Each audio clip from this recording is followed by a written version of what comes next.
We're joined right now by our friend Frederick Fleitz, Chief Analyst at LIGNET. And Fred, welcome to the show again, sir. Good to be here, Steve. Good to talk to you. Okay, there is a confidential IAEA report that's being prepared or has been prepared for next month's Board of Governors meeting, which I believe is in Vienna the first week in June. And, you know, it addresses Iran and their capabilities and what's going on there.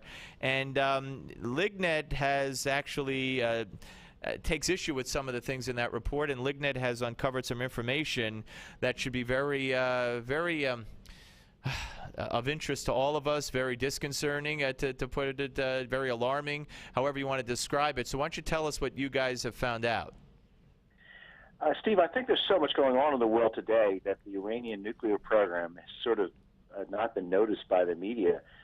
The results of this report weren't surprising in themselves, but they're surprising in that the United States and other Western countries have put an enormous amount of diplomatic effort. They've made a lot of concessions to Iran over the last year, and it has done nothing to stop Iran's race to a nuclear weapon. Iran now has about 9,000 kilograms of reactor-grade uranium, which we judge that if enriched to weapons grade, which would take a few weeks to a few months, could produce 7 to 8 nuclear weapons. Now, they could probably make their first weapon after they had that uranium in about a month. But it's disturbing because on top of all the energy that the West has put into that, Iran is on the brink of a number of significant technological breakthroughs where they will be able to make significantly more enriched uranium and be able to make even more weapons. Well, you're right. I think this has been put on the back burner. The media attention. I mean, look, our attention span is very limited to begin with, and when I say we, I mean the American public. And now with the one scandal, the next scandal, the next scandal, and the natural disasters, the tornado, and everything else going on. Plus, it's summertime. You know, the big concern before and the big focus of attention before the scandals came down, the IRS, the AP. And Benghazi hearings was North Korea. That just went totally out of our crosshairs as a nation. And Iran, I mean, you know, we hear so much about that. How do you get people? I guess the government, you know, knows what it knows, and Israel knows what it knows. But how do you get people focused on that or caring about that when not only are all these other things going on, Fred, but we have heard about Iran and nuclear weapons and nuclear capabilities now for a decade? Well, I mean, the problem is since there's no easy solution, the media moves on to the next issue. But I think that the responsibility for taking this issue seriously lies with President Obama and his administration. The Obama administration came into office claiming that they would have a new cooperative approach, unlike the warlike approach of President Bush, and the Iranians would be willing to deal. They weren't willing to deal.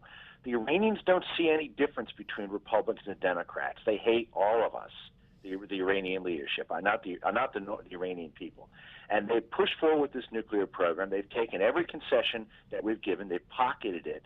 And they've continued to push on aggressively to develop a nuclear weapons program. And until this administration stands up to this, and I mean, there are tough sanctions passed by the United States against Iran, but they passed over President Obama's objections because he wanted to pursue negotiations.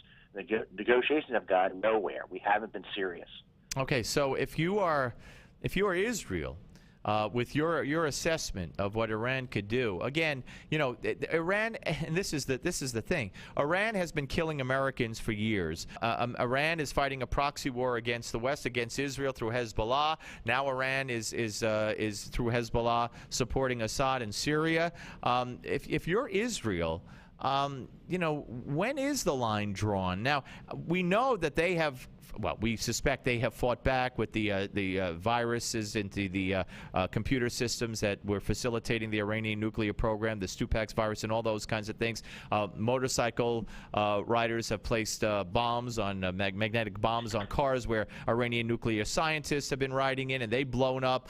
So there has been a covert kind of war being fought against Iran. Some say by Israel, and I would venture to say that's accurate. But when or if does push come to shove, and the West with the United States, without the United States, does Israel have to say, this is it? We got to do something now? I mean, is that here? Has that passed? Is that coming soon? What do you say?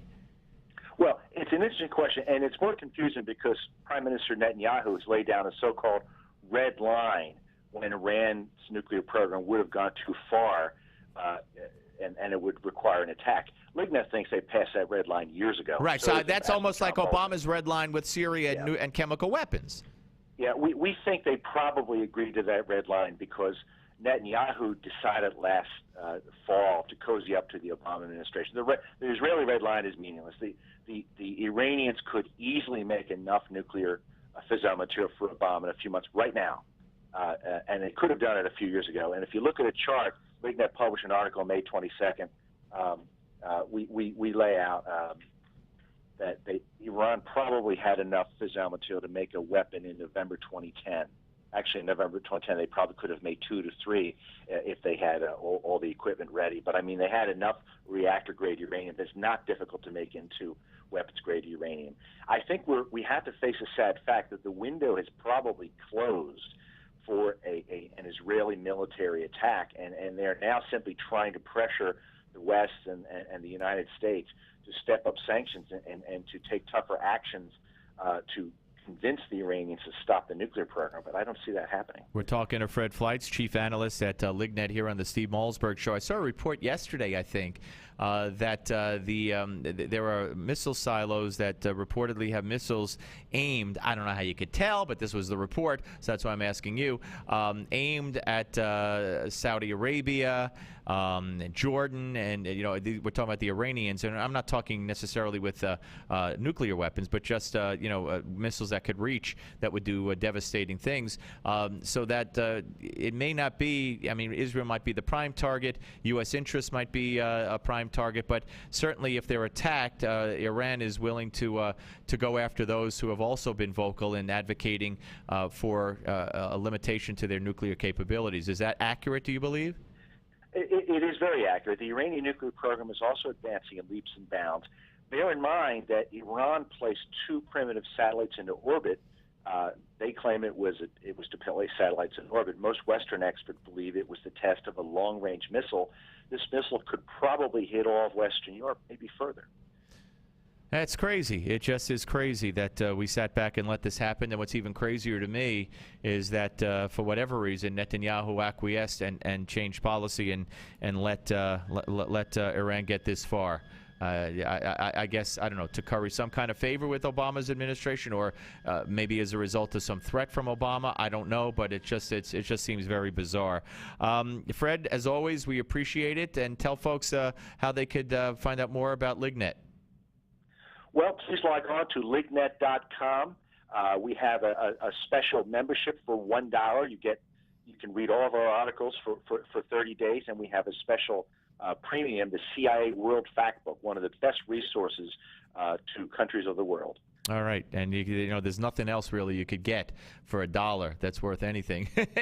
So I can't think of much better to do with $1 than to take advantage of LIGNET's offer and become a member. I thank you for your time, so we look forward to talking to you again. Okay, good to be here. Thank you. Thank you. That's Fred Fleitz, ladies and gentlemen, chief analyst at LIGNET, lignet.com.